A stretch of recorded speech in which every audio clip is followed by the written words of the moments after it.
Good afternoon. Welcome to this WFSB News exclusive on WFSB Plus. We're talking about a museum that houses what are known to be some of the most haunted items in the world. And it's just been bought by a world famous comedian, Matt Rife, and his good friend and influencer, Elton Castee, who have purchased the home of Lorraine and Ed Warren and the Occult Museum in Monroe. They plan to create overnight stays and visits. So if this is your kind of thing, you might be able to go learn about the Annabelle doll up close and personal, if you dare. Elton is here now. Elton, thank you so much for joining me. We were talking in prep. I've been to the museum. I had the chance when Lorraine was alive to interview her. And she was a very devout woman, and she made sure that I was blessed before I went in there. She really believed in that. I mean, are you nervous at all about being around all this stuff? I don't think so, because I've spent more time in the house than I think a lot of people realize. Like I was there 3.5, 4 years ago and got to learn a lot firsthand from Tony, Wade, Chris, Dan, everyone involved with Nesper, to how to protect yourself when you're in there, and then pairing that with my beliefs personally. I feel as though I am safe. I've lived in the museum for 5 straight days. I slept on the floor of the museum for a 24/7 charity live stream where we raised like $500,000 for Feeding America. Oh my gosh. Literally doing things for good in the room filled with evil items, and somehow I came out unscathed. So I feel personally and spiritually that I am okay because I've learned everything that I've been taught and retained it on how to make sure I am safe when I'm in the home and the museum. I mean, why did you decide that you wanted to own this piece of paranormal history? I'll be honest, I didn't really decide. Like the way the universe shaped up, it somehow happened. I love the paranormal field. I love going to haunted locations, especially those with history. That's my favorite place. An old insane asylum, an old prison, castles, anything that has like true history that kind of helps shape the way the world has worked. And this is the holy grail. This is the Mecca. This is the pinnacle of modern day paranormal culture, is the Warrens' home. And when Dan texted me back in April being like, "Hey man, do you want to buy a house?" And I was like, I don't know what house you're talking about. And then I immediately called Matt, and it's such an honor and a privilege to have even been considered for it. And now the fact that it's a reality is just incredible. So, Matt Rife, obviously a comedian, you're an influencer. The internet has been alive all over about this. Oh my gosh, they're going to own the Annabelle doll. And I just want to back up because the Annabelle doll, of course, has been featured in so many things. Lorraine Warren was featured in Amityville Horror, The Conjuring, all of those. Tony Spera, who was Lorraine Warren's son-in-law, married to their daughter, was talking about that, you know, they're also devout, and they really believe that these are evil items. But when you ask him why, do you want to show these to the world? He said the Warrens believed you show people that evil exists because they know it's real, and it also helps them focus on the good and the light. That was really part of their whole worldview, their life view. Is there something bigger at play for you guys to own this sort of thing? Do you believe in the same types of beliefs that they do? Yeah, our only goal is an extension of Ed and Lorraine's work. I don't think as many people realize that in the movies they're teaching lectures, but that's what they did. They taught lectures at college campuses. They hosted events in their house where they educated people on the paranormal. They did show the museum to educate people on the items and the power within them and the negativity, and of course, how to protect yourself from that. I mean, during my time in the basement cleaning out and kind of going through all the items, I found that Ed had self-exorcism, like rituals that he would give to people so that way they could protect themselves. So our entire plan here is to continue that same work of educating people on the paranormal, on the good and the bad, also encouraging people to experience and have interest in the paranormal, whether it's ghost hunting or learning how to, and just all of those things of that nature. So our beliefs and our goals are directly aligned with theirs, and with Tony and Judy and Nesper and everyone else. And that's really what this is about. And I'm just excited to have a part of that in any capacity. So Dan, who's been here to Channel 3 many times, and he handled the Annabelle doll, in the various locations around the world when they took these artifacts on tour. He sadly passed away unexpectedly, young, in his mid-50s. Not that long ago. I know he was very good friends with Tony Spera. I spoke to Tony this morning, and he just wanted to reiterate, I know what the internet think, the man who handles the Annabelle doll has passed away, but nobody in your world believes that that had anything to do with him passing away. He died of natural causes. Correct. That's exactly it. Just putting the internet wants to rest. Precisely. The internet wants to misconstrue things and make headlines where headlines are due. And yeah, he passed away of natural causes. He was a friend of mine. I've known him for the last 4.5 years. He was monumental, if not the sole reason why this happened with me and owning the house. I mean, we were on daily phone calls, Zoom calls, discussing ideas, how to do things properly, the legacy, the future museum that we're looking to open. He was a part of this entire thing. And I had the privilege of meeting like his wife and one of his sons just the other day, and they are also just incredible people. And not only are Ed and Lorraine's legacy now a part of my responsibility to maintain forward, but Dan's as well. So how will the public be able to take part? You envision that people will stay overnight, maybe even around the occult objects as you have done. Yeah, so the main thing that has been slightly misconstrued, and just to have like super extreme clarity on all of this, is that the house itself, which is the property in Monroe, is going to be available, we're hoping by the end of October, for overnight stays, short-term rentals, where people who book the house out for the entire evening will get to stay there. The maximum capacity will be 8 people. There'll be a lot of rules and regulations in place for security and spiritual and protections and things like that. And those people who stay overnight will have access to the museum that is connected to the house. It's all on one property. So only those people will be allowed to sleep in the home, shower in the home, eat breakfast, eat dinner, investigate in the basement and some of the other rooms, and have an allotted amount of time inside the museum with all of the items. Those are the only people permissible to go into the property. It will never be available for public tours. It'll never be available for on-site visits. None of that is going to be possible.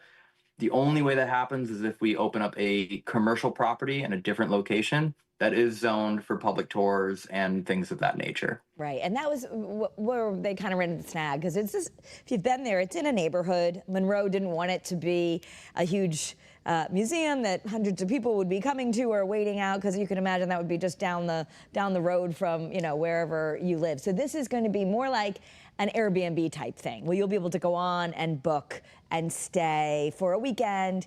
And I also know that you want to be respectful in that this is, there are some rules when you're staying with these things. I know Tony has said, like, they're not going to allow seances or things like that. They have some spiritual rules if you're going to be around these objects or staying and learning about this. More educational, I guess. Absolutely, yeah. There's going to be rules in place as far as like no parties, and only registered guests are allowed in. But then there's also going to be spiritual rules as well, which we're kind of crafting right now as we go. I'm kind of the guinea pig, because literally the basement for the last 9 years had been just filled floor to ceiling. So we're starting to understand the house and the spirituality and the hauntings of the home. So that's all stuff that we're kind of curating over the next few months as we prepare to get it open to the public. Do you believe that the home is still haunted and what people will experience? Yes, zero hesitation, yes. Prior to even my first visit there, I would wholeheartedly believe that this is probably has to be the most haunted, room in the entire world. And that was just the museum, and how much volume is there and variety is there as far as the items in the place. Every single time I've been in there, there's something that's happening that like we cannot explain or have never encountered before. And I'm also the person in my group and in the paranormal field that's very heavily skeptic, where I will try and figure out what's causing it. And now that I've been in this house for hours and hours, days and days in pure silence and know what sounds are made and aren't, every time you start to investigate and start to kind of connect yourself spiritually or anything in the paranormal realm, things start happening that I'm like, I don't understand how this is happening.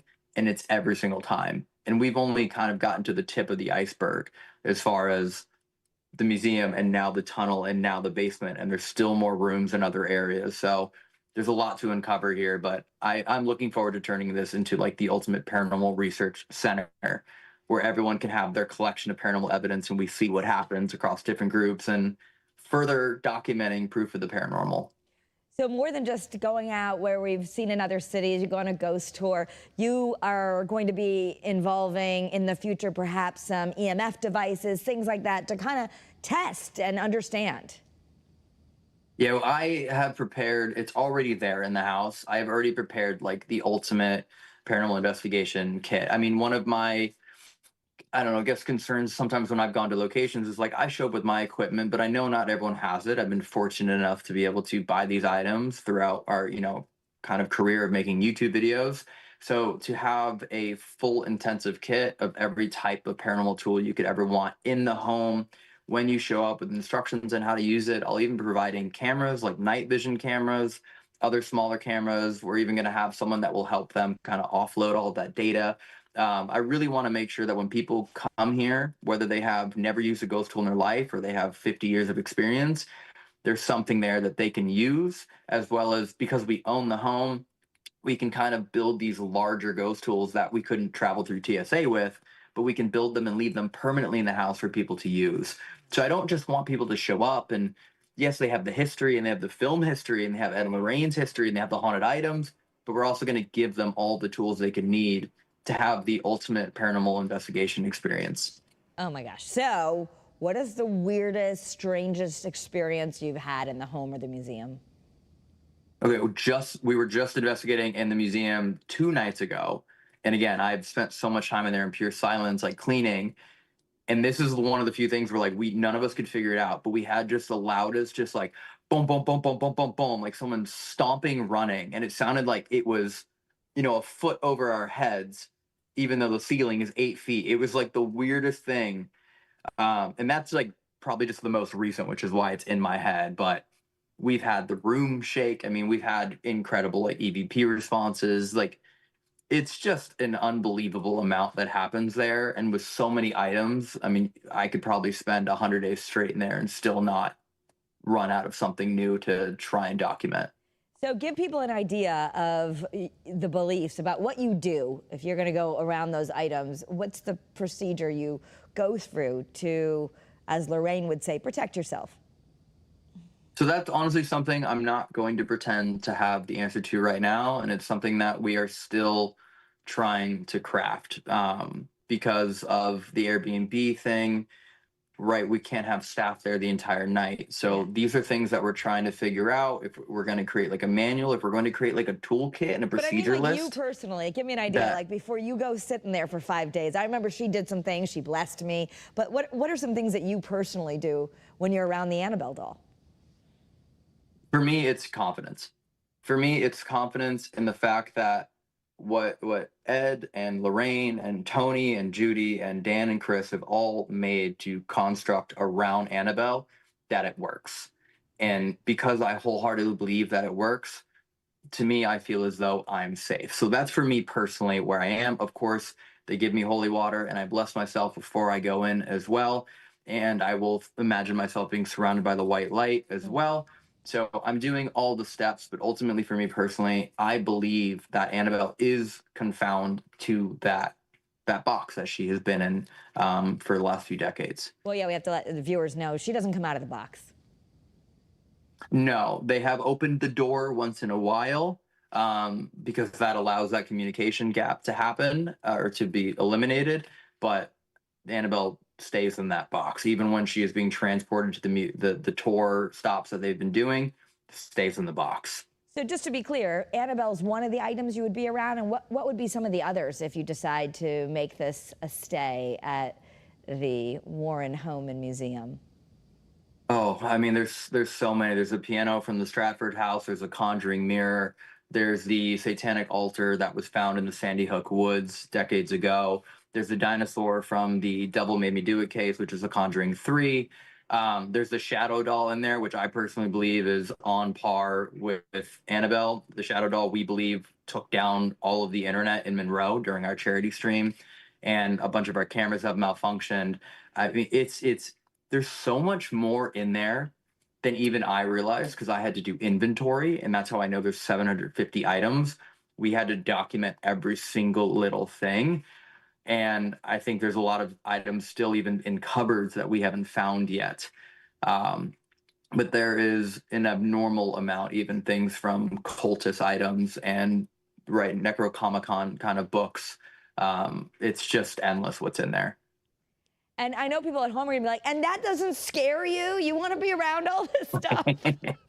I think that's why it's perfect that I'm like the person. Because, like, imagine if I was terrified to go into my own house, like nothing would ever get done. It would be filled with spider webs. I mean, will you actually live there, or will you just keep this as a place for Airbnbs? No, so I'm like I said, I've been sleeping there the last few nights. I mean, I just came back home to go on our honeymoon, or sorry, anniversary. So like I've been sleeping there. I enjoy it. We plan to hold Mondays open so I can still be there on Mondays and things of that nature. But no, I'm not just like opening up to strangers and leaving. I would never put people in a predicament that I wouldn't put myself in first.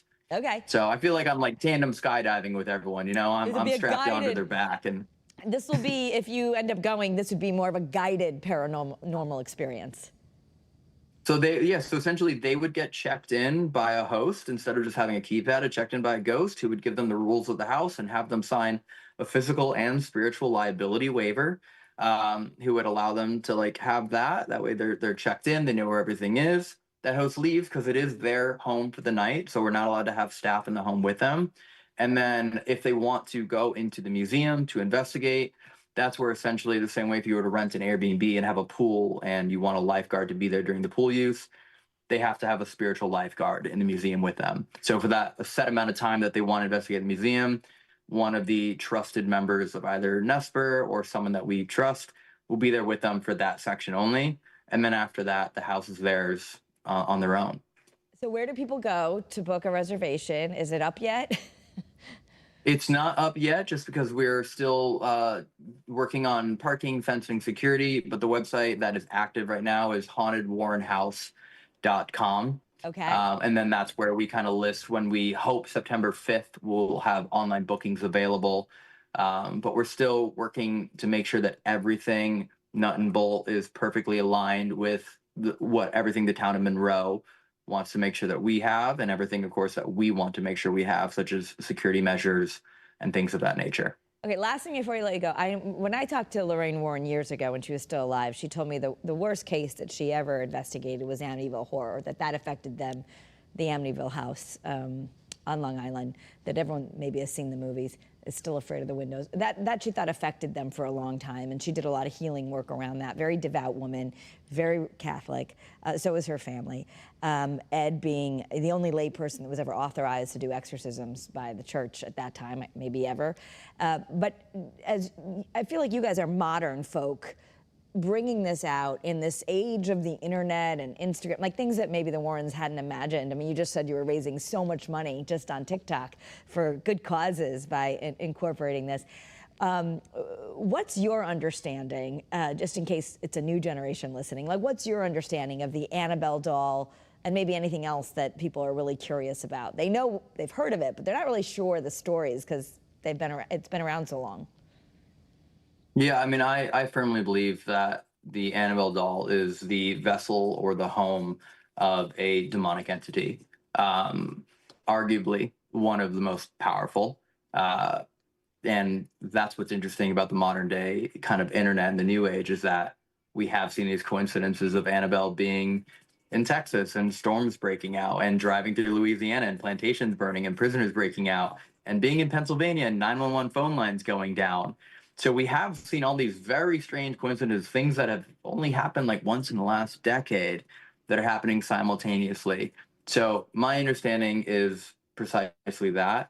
And that's where I hope that over time, not only just solely focusing on Annabelle, but the other items in the museum, that we can continue to document more evidence and more kind of conclusionary reasoning behind these items to learn more about them. And the same way Tony and Judy and Ed and Lorraine have said, about educating people on these items and what they're capable of, that's your best protection from them as well. All right, lastly, what does one pack to sleep over in a haunted house?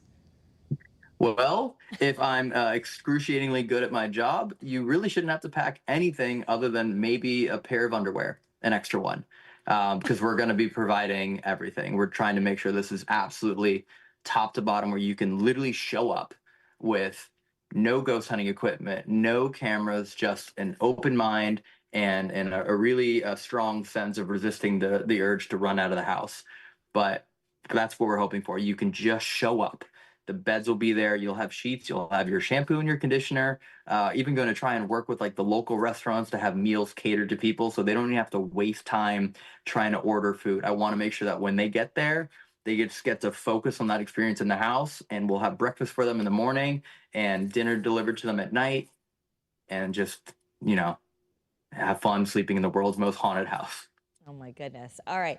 Well, thank you for sharing your time with us and for letting us know. And I hope you'll come back when it's open. Maybe we can have you on Great Day, Connecticut, or come down.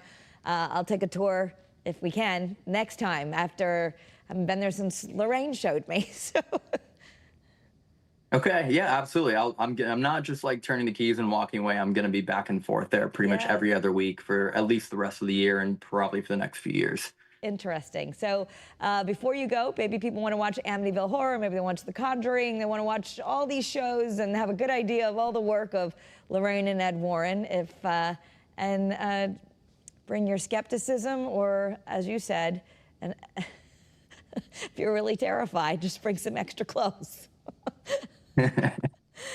All right. Absolutely. Thank you so much, Elton. I really appreciate you being with us, and we will get this out to the world, and good luck with everything. Thank you. Hopefully we don't need it. Absolutely. Okay. Thank you. All right. Of course. Thank you so much. That was great. Yeah, no worries. Of course. Thanks for doing it and having us. Yeah, no, it'll be cool. Like, seriously, let me know.